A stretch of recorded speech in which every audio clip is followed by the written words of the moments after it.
Welcome to Turn Extension, a supplemental podcast for the Advanced Maneuvers YouTube channel.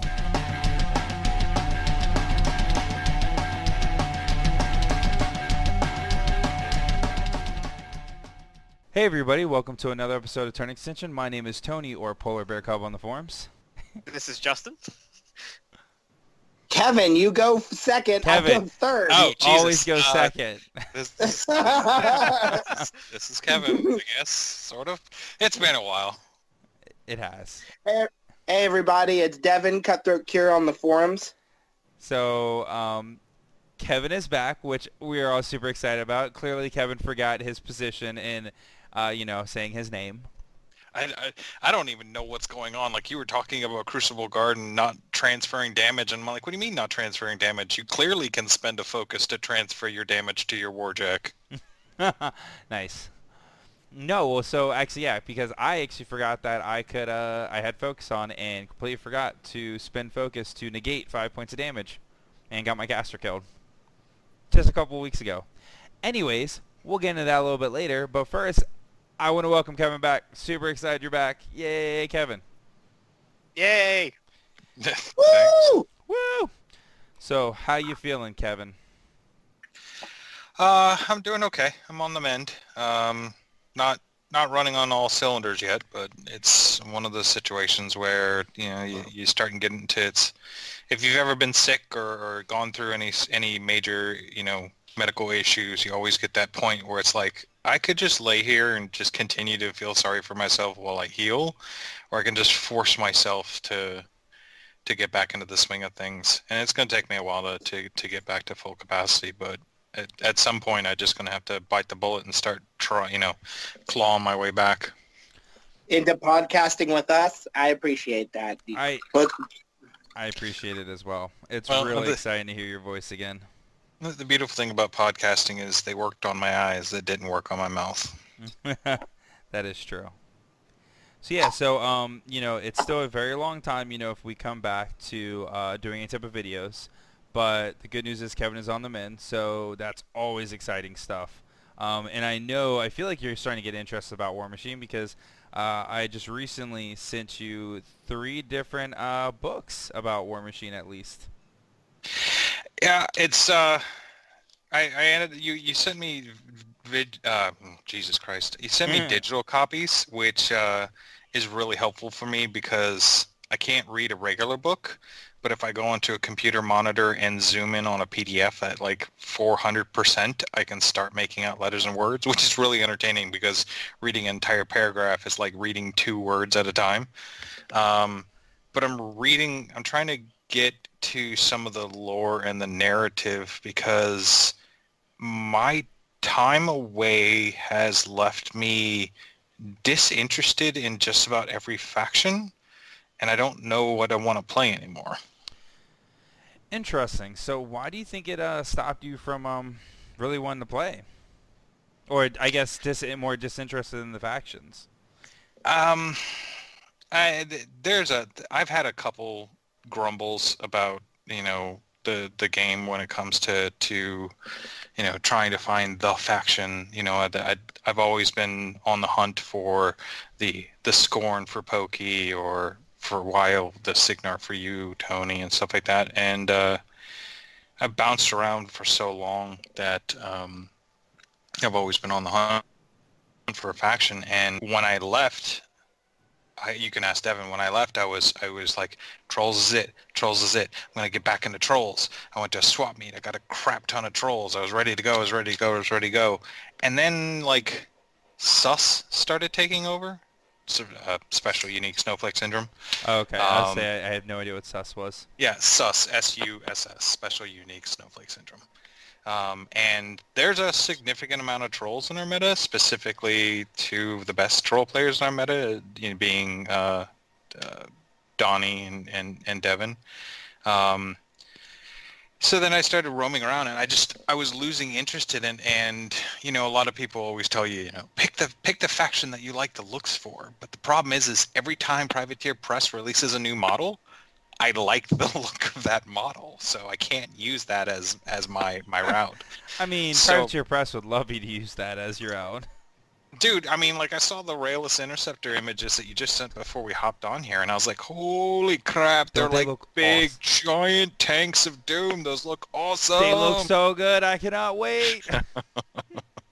Yeah, So yeah, I have to say I'm pretty fucking excited for both McKay and the Railless. Not as excited as I am for Gearhart, but I'm pretty damn excited. Oh, Gearheart looks pretty good. Kevin, I feel like you like the look of Gearheart as well. I can't really tell, like, I'll have to pull it up on my monitor and zoom in on it. The Railless you can't not see. That is true. And then the other thing is, like, I listened to the last cast where Herman and Justin were going over Menoth, and I showed up at the shop. My wife drove me to the shop on Wednesday. I walked up to Justin and I was like, I hate you. Because listening to you and Herman talk, I was like, man, that sounds freaking awesome. So I guess it's not, when I say that none of the factions, I'm disinterested in all of the factions, it's not disinterested in the sense of none of them are awesome. I guess the better way is I'm not loyal to any one faction, and that's a problem if you want to get good at this game. It definitely is. It definitely makes it significantly harder, actually, to be good at this game, as I've started noticing as I'm playing more and more. So it's going to be one of those scenarios where I'm trying to figure out, like, what faction do I want to work on so that when I do start getting visual capacity to be able to start painting figures and stuff like that, because, you know, for the past week or so, the only painting or the only hobbying I've been doing is, like, dry brushing huge pieces of terrain for another game system. It's one of those situations of, once I can have visual capacity, what army I'm going to work on, what faction am I going to focus on? Because I got to buckle down. Like, I've been in this hobby for 5 years, and I've never gone anywhere because I'm constantly bouncing around, and that's not what I wanted to do when I came into this game. So, are you still kind of on that path, or do you have an idea, or what? I think I keep telling Kevin, I think he needs to stick with his trolls. He has one of the largest collections, like, that's even up there with mine and Donnie's.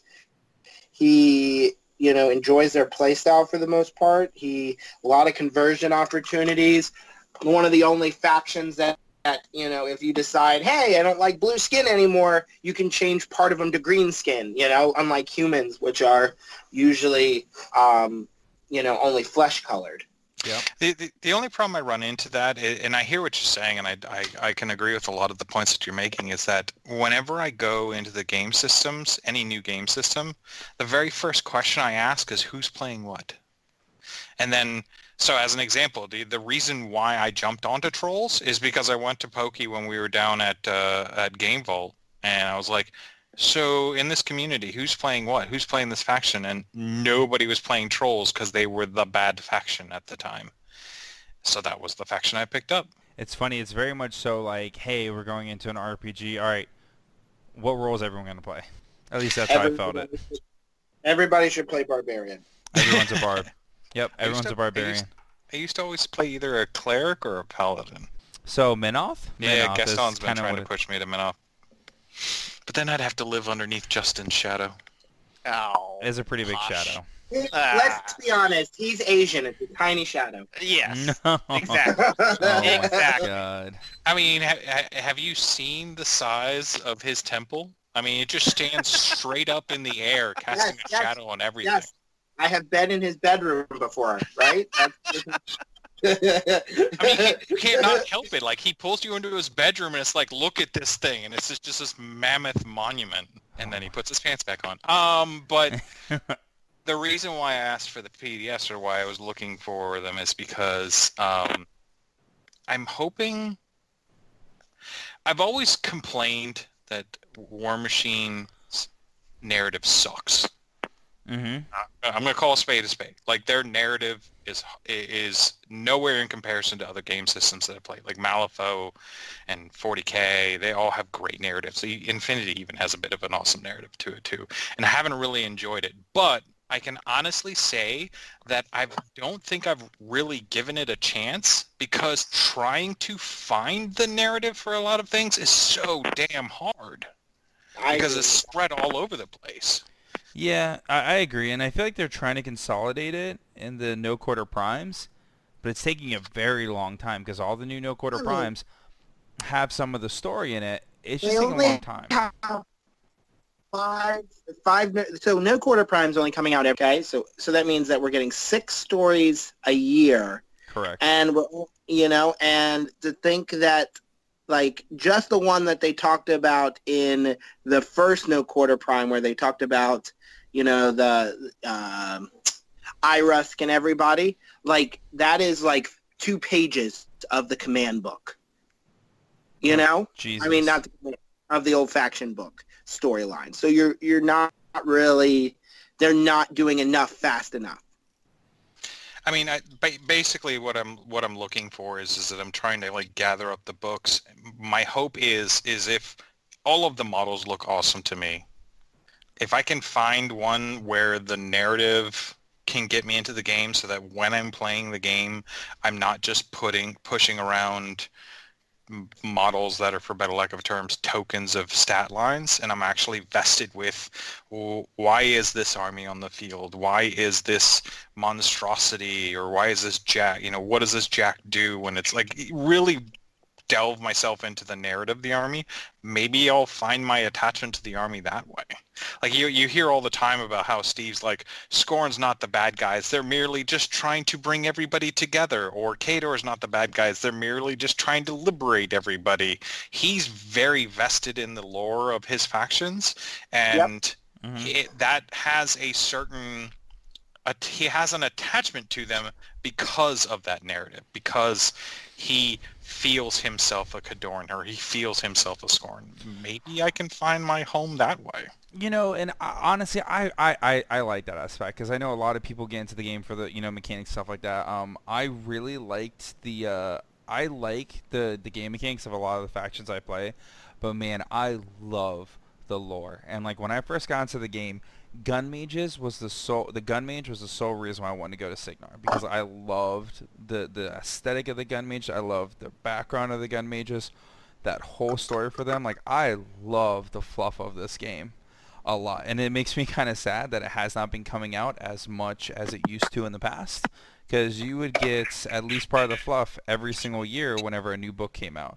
And then they would come out with the novels, and the novels were absolutely awesome. And that's not happening anymore, and that's a little disappointing. But for me, at least, that's what draws me to the game more. Like, now that I know fluff about Crucible Guard, I'm so much more invested in them, because I think their background is so much cooler now, just reading about Where them. did you find lore? No Quarter number 6 has all of the lore for the different ones. It talks about, like, Prospero and Silvestro are brothers.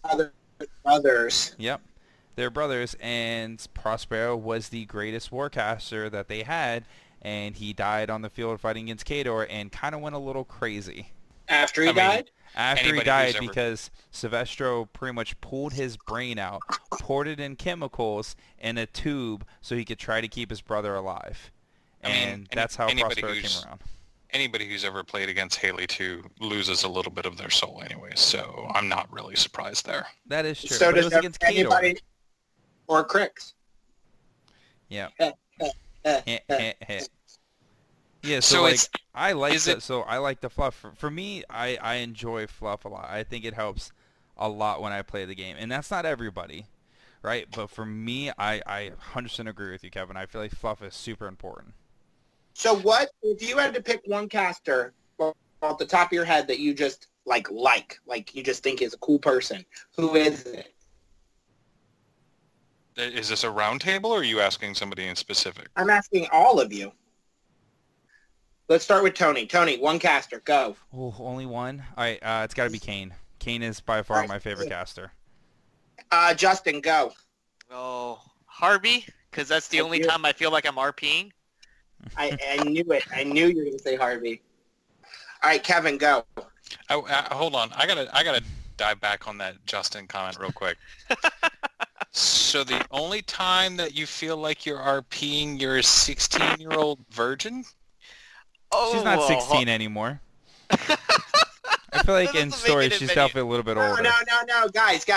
I heard it. They scaled it back to 12. You're fine. Oh, my God. Oh yeah, totally fine now. Awkward. My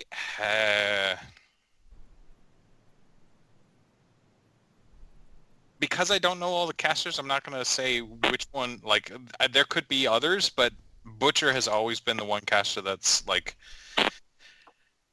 resounded out with me, because I've always been like, whenever the biggest novels and stuff like that I enjoy, I always enjoy when the protagonist is a tortured soul.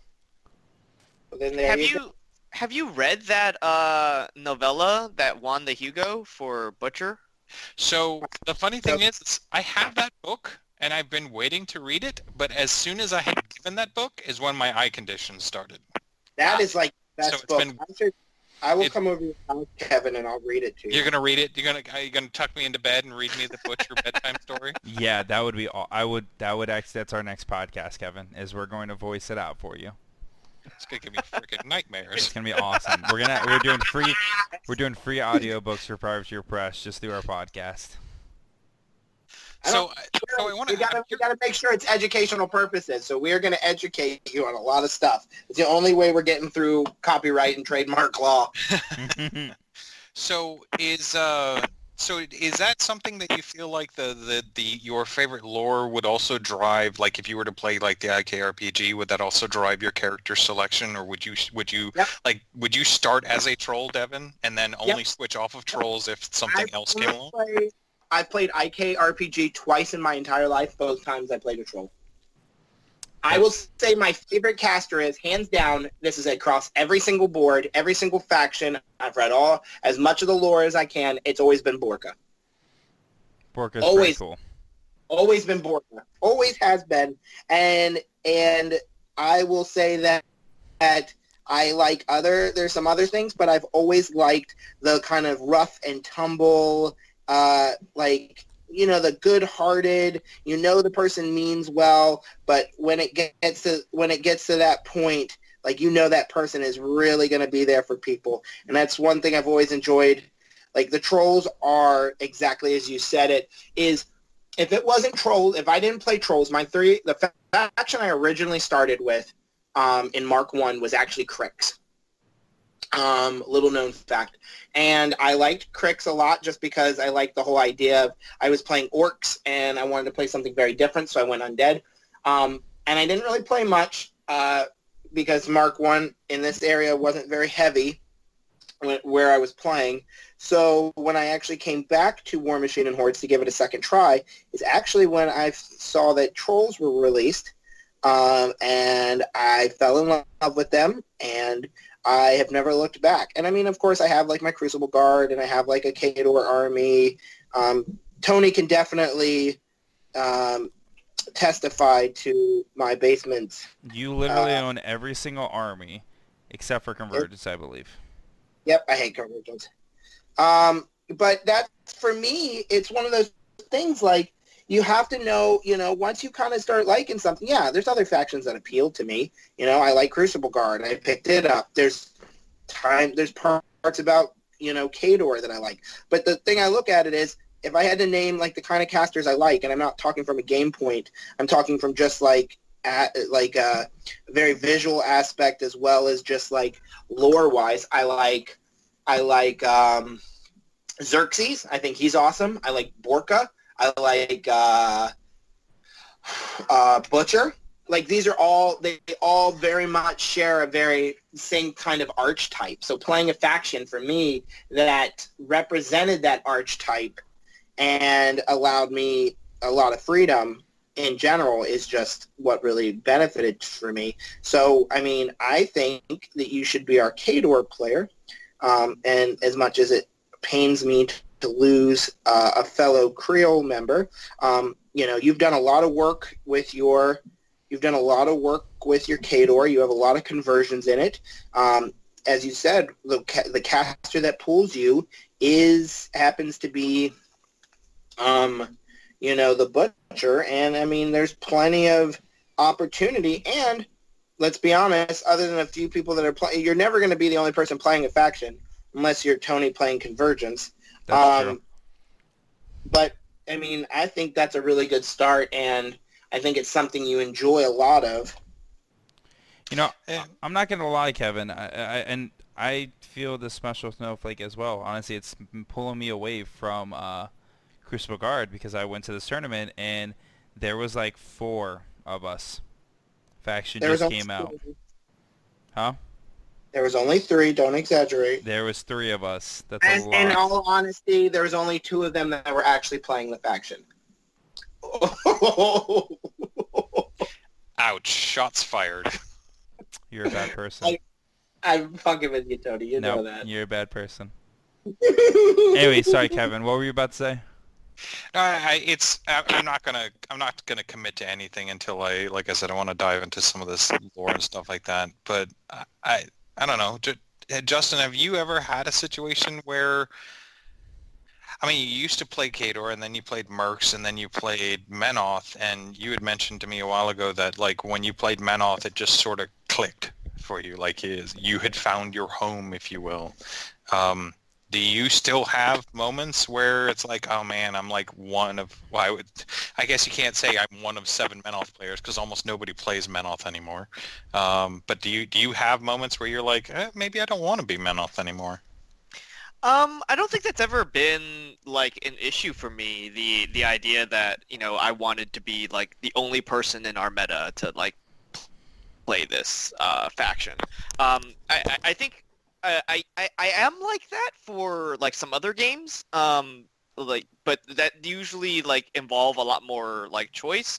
But I think I think definitely the older that I got, quote unquote, like, you know, when I was younger, I think there was always that kind of feeling where like, oh, I would play like, I don't know, like StarCraft, for example, right? And I was like, oh man, I'm gonna be the Terran player, and then like your buddy in like middle school was like, oh, I'm playing Terran too, and I'm like, damn it, all right, I'm playing Zerg then. You know, I think that's always existed, but I think as I gotten older, I was just like, well, there's only 3 races in StarCraft, so like there's gonna be plenty of people and everything. And even with the amount of factions out there, I think you know, I think there's you're not gonna go to a con and I'm not gonna be the only Menoth player. I think. Go ahead. And so like, and I think like going back to what you said, Kevin, like finding the home of Menoth was the first faction that I played a caster where I actually felt like I was like actually doing what I like envisioned like me to do if I was actually role playing. And that goes back to the Harvey statement. I think like I've always enjoyed playing the support role in like any kind of game that I play. You know, I'm the healer, I'm the priest. And You played Mercy, don't you? I do. I made Mercy. Yeah. Filthy, Oh my filthy God. Mercy. How are you? How are we painting your Harvey again? He's painting my Harvey in a Spitfire Mercy theme. But yeah, no, Harvey was like the caster for me, where like I was like, oh man, I really don't want that thing to die. Guess what? I can stop that. And I actually felt like, you know, I was actually like playing that caster. I was controlling like, you know, what models I had that really got to like live or die. So I mean, by that logic, like if I were to ever be really upset with the direction that Menoth would be going, then I'd probably be like, well, maybe let's try like Makeda 2 out or something like that. So, have you actually taken the time to like dive into or try and track down the Menoth narrative, or is it just whatever? Like I'm going to excuse the term, forge my own narrative with my Menoth army. I am guilty of like any faction that I play, that I'm going to like read the like command book for.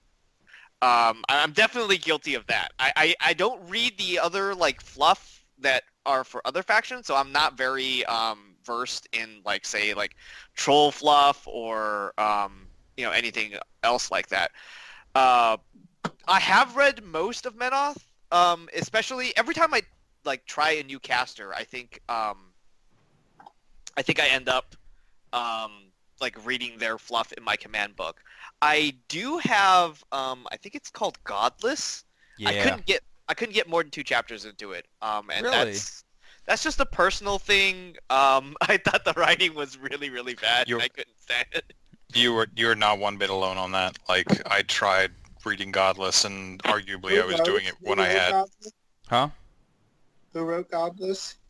No idea. I don't know, but it was really bad. And I don't know if my disdain of the book was because I was having trouble reading it, but man, it was just like trying to chew through a mouthful of glass to get through that book.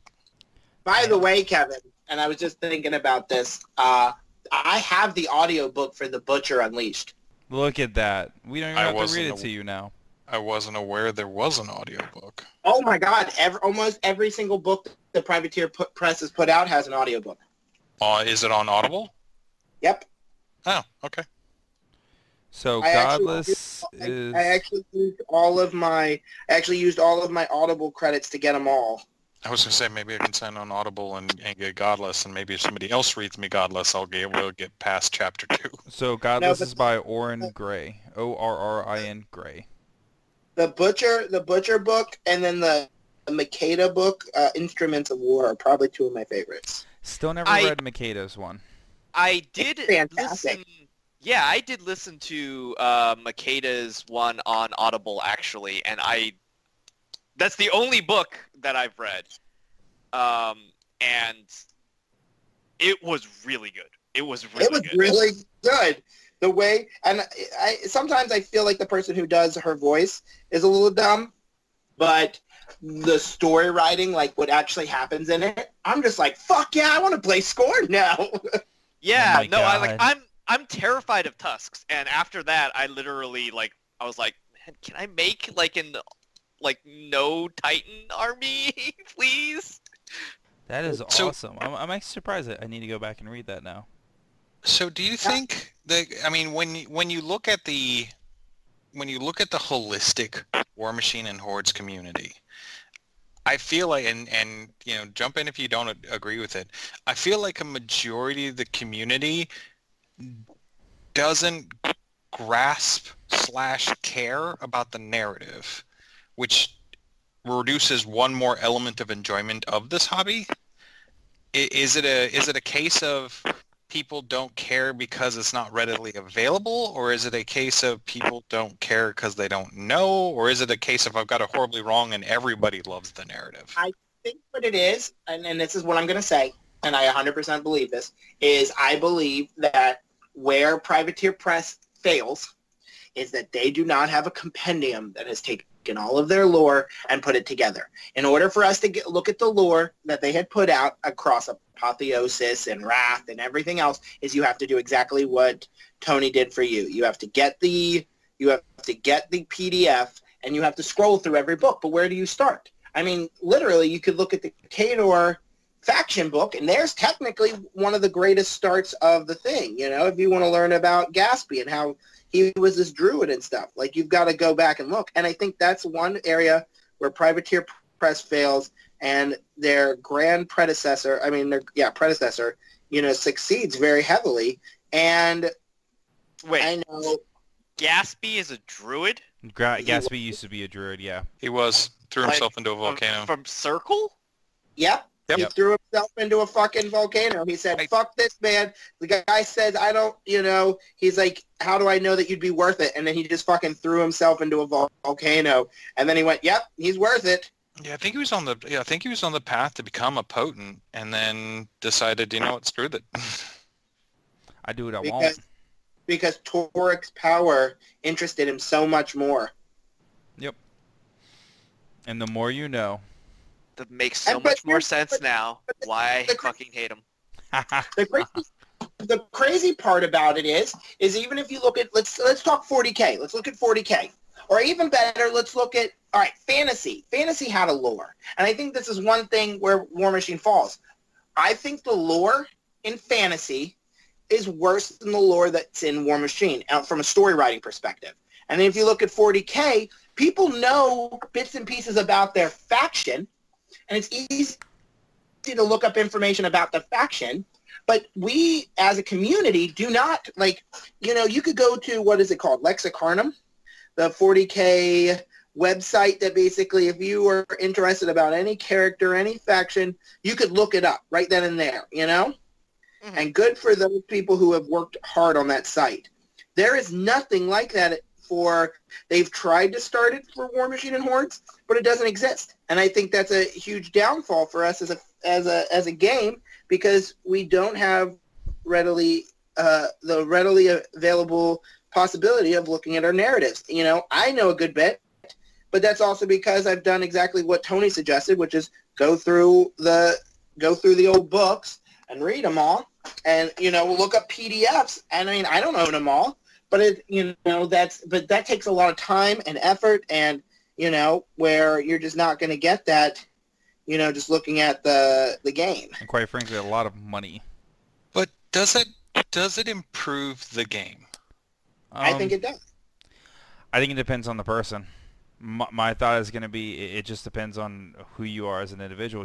If you like that, then yeah, it'll improve the game. If not, like, I feel like I know plenty of people in the 40K that don't know the story at all, because they know, hey, the Emperor, he's at the center, whatever, center of the universe, or whatever the fuck it is. I don't know 40K. But there's certain elements of. I know there was a fucking heresy. I think he's taking a long shit. I really don't fucking know. Like, maybe they didn't give him toilet paper and that's where the heresy came from. I don't fucking know. They give him 1,000 pieces of Psyker toilet paper every fucking day. And it rips his asshole apart. It's awful. So, but I mean, I don't know. We really rambled way off topic on this one, but yeah, that's why we're having a ramble-isode. That's true. It's just, it's one of those things where, you know, I'm looking at the lore. I'm looking to the lore to hopefully provide me, and who knows? It's probably just yet another alleyway, and that will lead me down, you know, Wanderlust Road, where it's like, oh, all these narratives are awesome now, and I want to play all of them now. It's So I have a question for you all, and I don't know how intimately you guys know Legend of the Five Rings. I have quite a bit of problems with the actual game, like, and the the new Fantasy Flight version of it, but they have a very interesting way of doing lore, and I've always thought that I have, like, my opinions on how, like, Warmachine can be a better competitive game, about formats and things like that, but from a lore perspective, I definitely feel like it's lacking, and something that Legend of the Five Rings does really well and engages me in the lore of Rokugan. I was wondering, like, if Privateer Press, you know, adopted something similar to that would compel, I would think, players like me a lot more interesting. So what is it? I am not familiar. Yeah, I was gonna say, I am not familiar with Legend of the Five Rings. By the way, did everybody see that Privateer Press is doing the Legend of the Five Rings models? Mm-hmm. Yeah. I might sign up if they do a decent Scorpion cast, but we'll see. So, so I'm pretty excited for that as well, just because, like, I actually enjoy the lore of Legend of Five Rings, even though I'm not, like, all that versed in it. So the thing, there's a couple of things. I think the two that stand out to me is that in competitive tournaments of Legend of the Five Rings, if you're, like, the best in faction they have these, I think it's like, I want to say it's quarterly, it might just be semi-annually, but there's, like, 2 big tournaments every year, and they take place at big cons, you know, the one at Gen Con just happened. But if you're the best in faction, you get the title of Hanamoto for your faction. So you're, like, people will look at you and, you know, recognize that whenever you go to, like, a local tournament or anything like that, you get to decide, you know, kind of represent, I guess, the meta of your faction. But on top of that, you kind of also get to the Hanamotos of the faction every single year when the format changes and you get these roles that kind of like augment what cards you can use in your deck every year, and it changes every single time one of these big tournaments happens. The Hanamotos get to choose for their faction. That's kind of interesting.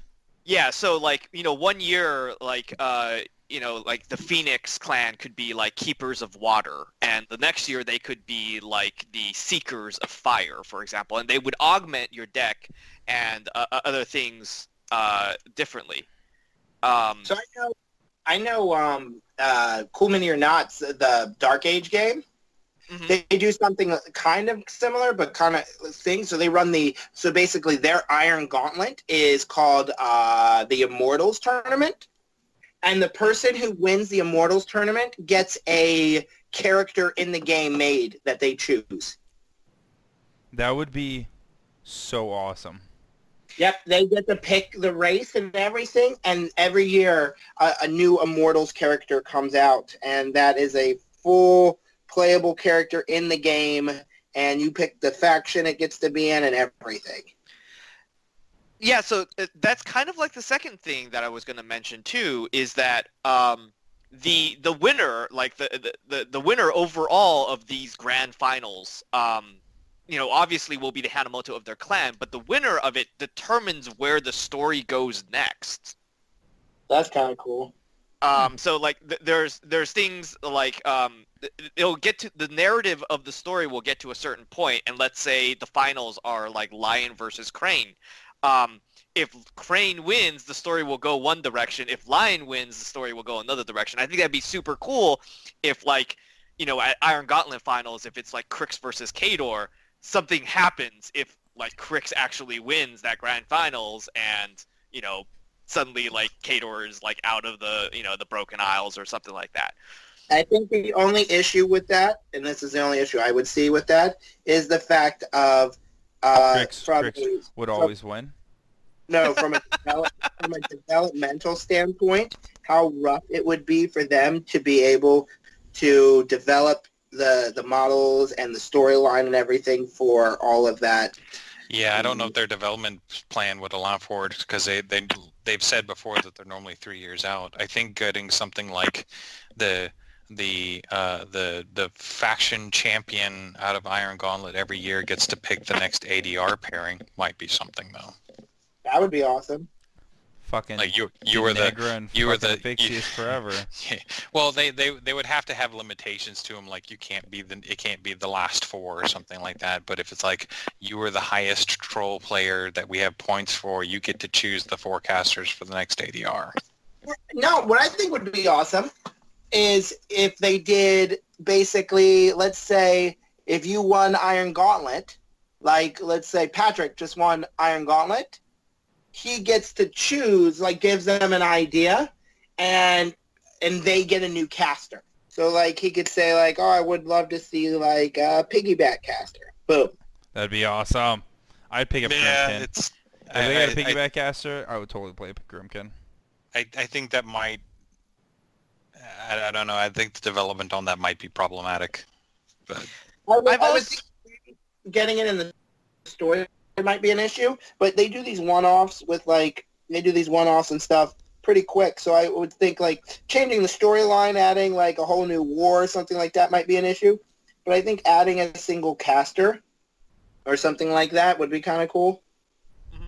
I've always been interested in like the competitive side to it as well, because like even in L5R, there are people who are like vehemently like don't like a particular clan, but they know they're a good enough player. Crane sucks. They know they're a good enough player, so they'll pilot Crane into like the grand finals, become a Crane Hanamoto, and then screw over Crane when they're voting for their like roles. That's messed up. That's a fucking dick ass. That person is a Scorpion player. Right? A person to burn in hell. That sounds exactly like something somebody from Clan Scorpion would do. If I found out a damn dirty Convergence player was playing my trolls and then dick trolls out of something good, I would... Dude, that would be so awesome. No. I'm like, Right? hey Devin, this one's for you. Fuck trolls.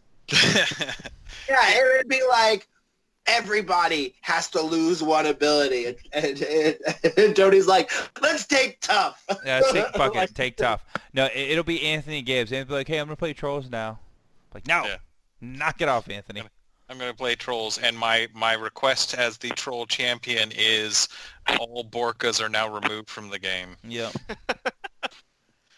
That's not nice at all. It's you know, I don't know, like I wish the narrative is the narrative important, and maybe it's something that you toss out to the listeners. Is the narrative important to you guys, or is it not, and why or why not? I mean, sometimes I'm really interested. I mean, let's say, let's say that you're a new 40K player, okay? And you come into your game store and you want to play the game. It's so easy to find people who be like, oh, we're chaos and we all worship, we were part of this or that. Like, the lore is so readily available. Like, you walk into Warmachine and Hordes and, like, trolls, we're a little bit easier. Hey, we're displaced, we're a displaced race just trying to find a home. But then you start getting into, Kador and Signar fight, but then where does Rhett fall in? Oh, well, they've got some gods locked up in a freezer. And, shit just starts getting real weird after that. Yeah, Jesus Christ's sake, can I talk today? Apparently they did work on my mouth. Justin, when you travel around to the different cons and stuff like that, have you ever just kind of sat around and do you hear faction pride? Like, is faction pride a thing? Oh, hell yeah. For trolls, I know it is. Trolls kind of take it to an extreme, but I not as much as I would like to see in the game, actually, to answer that question. Like, I do see it here and there. Like, Kador is another example of a faction that I think has a lot of, faction pride. I'm not sure, all of it is fluff-related, but they're very much like, yes, I want to play Kador, because Kador, axe to face, right? I think my main concern over the kind of the fluff or the narrative is that there's very little engagement that the player has. Like, there's very little reason why I should read this unless I'm already interested in, right? Or there's very little reason why I should. I think playing the game and reading the fluff are two separate things, and the more interconnected they can be, I think creates more agency for someone to care about the fluff, and therefore probably makes the fluff more interesting. So Kevin, let me ask you this. By the way, the only thing that Scorn has is faction pride. Just throwing that out there. And salt. But when it comes to, Kevin, and by the way, guys, if I pop out here, it's because my phone's at 1%.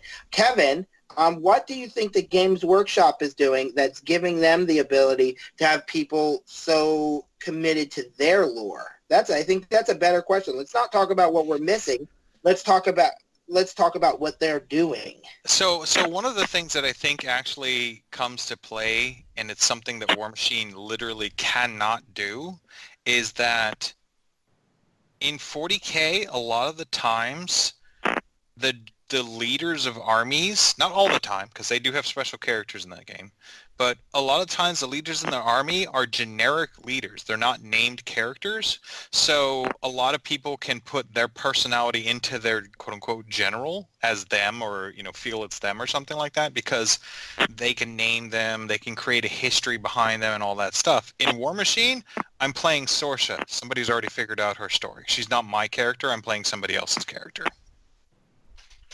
I could see that. All right. Fair point. All right. I'll give that to you. So it's and that's just literally something Warmachine can't do. Like, their game is hinged around a warcaster who is a predetermined character with a predetermined narrative. Like, the only caster that I can think of in the game you could create a narrative around and try and put your own persona into is the junior warcaster in Signar. Their generic warcaster A. I guess so. But beyond that, in 40K, I'm a die-hard, dead-set faction lover of chaos, and I dabble in orcs. But I love orcs and dabbling custodes. I literally could go play the Jeopardy of 40K as long as all of the columns had to do with chaos. But it's kind of an unfair comparison because GW's had how many years to develop their lore and get people to read their lore and their narrative and all that stuff? Do you feel that 40K lore or even just fantasy lore is better than Warmachine's lore? So I feel like Warmachine's lore could do really good. I think they do a really good job exploring the lore in the IK RPG books. Kings, Nations, and Gods, probably one of the best books I've read for lore. If you really want to find out the history of your three of your main factions and Lealese, I really feel like that's one of the best books to go look. Now, granted, this is all pre-Mark II, I believe, because it would fall right. The whole story, I believe, is right before the invasion of Lael, is where IKRPG kind of centers around. So you still have like Lealese and all of that stuff, and Voil is still around. So I think that gives a lot of good lore for it. But it still goes. Is there a section for Harby? Yeah, actually, I think part of it talks about how Harbinger comes into place. I can look it up. I actually believe I have the book, so I can look around for it for you actually and send it to you. Yeah, I would be. I mean, I'd read it just because of Harby. I believe it has, because there's a whole section, and it's cool because then at the very end you have like specific characters that they have like stats for like very specific to your faction. Like what you could play. So I love that. But I do think it goes in the fact where there's no like, hey, this is the current story right now. Here's a good fluff for it. There's not enough books that come out. They were doing really good with Skull Island Expeditions, and then in the last year it completely fell off, which is really disappointing. And I think that honestly, like, no dispersions on Warmachine and Hordes, but I think that is probably one of the things that's killing them. Is to answer the question, yes, I think GW lore is better only from the perspective of they have an entire department devoted to just that. And that was, I think, what Skull Island was supposed to be, and then I don't know what happened, but it stopped being. It kind of just... It stopped, and it's, I'm wondering if they just didn't see the sales that they were expecting, or if they just don't have the writers, So this is an interesting thing, and we're getting really, actually we're kind of over on time, but I play another game system called World of Darkness, right? And what they did, very interesting strategy, and this is different because it's RPGs, right? But what they did is they opened up a thing called a Storyteller's Vault, and what it is saying, hey, we all play this game, so we all kind of know the story. We're going to give every player the opportunity to write their own stories, create their own books, and all of this stuff. It goes through the company, and then you can sell it. You sell it for whatever price you want. Company gets 50%, you get 50%. And I think it would be an interesting thing if they did that purely for like separate stories. Like there's a fan-made Trencher story that's coming out now. And I haven't read it yet, but I've heard really good things about it because the guy actually takes a good amount of time developing like these Trencher characters, and you get involved with them and all this stuff. So it could be an interesting thing to kind of push the story out, but that would be a lot of IP that Privateer Press would have to worry about, going over, and just different things that they would have to do. I think they'd be more concerned about the giant flood of Kane erotic fanfic that would be coming. Wait, I was just about to say, like, do you two know of like War Machine fan fiction? I mean, I'll read really crappy fanfic. No. See, but that's why I would go through an editorial process where, like, hey, if you want this to be able to be sold, yeah, we still have to read it and approve it to be like official stuff for the site. It's just, like I said, just throwing it out there. I'm seeing how it's working right now with the Storyteller's Vault thing, and I think it's an interesting concept that might be something in the future where they can start getting authors to start writing stuff, so it could bring more people into it, and you'd have people starting getting more interested in story. Yeah. Kane pulled his sidearm from his holster. She took in a deep Yes. breath as it laid across the Yes. table. She'd never seen such a magnificent caliber before in her life. Whatever. Whatever. All right, well, you know what? At this point, do you guys got any last words, I guess, before we wrap up? No, I think it's actually really interesting talking Yeah. about lore. So, Yeah, I guess the only thing I would say is anybody listening wants to comment on like our Facebook, or if this ever manages to get to the YouTube, like, does the narrative mean anything to you? And if so, or if not, why? all right, guys. Thank you both for coming on. Thank you, Devin, even though Devin's phone died a few minutes ago. But I want to thank everyone for listening to another episode of Turning Extension. Have a good one. Have a good one, guys.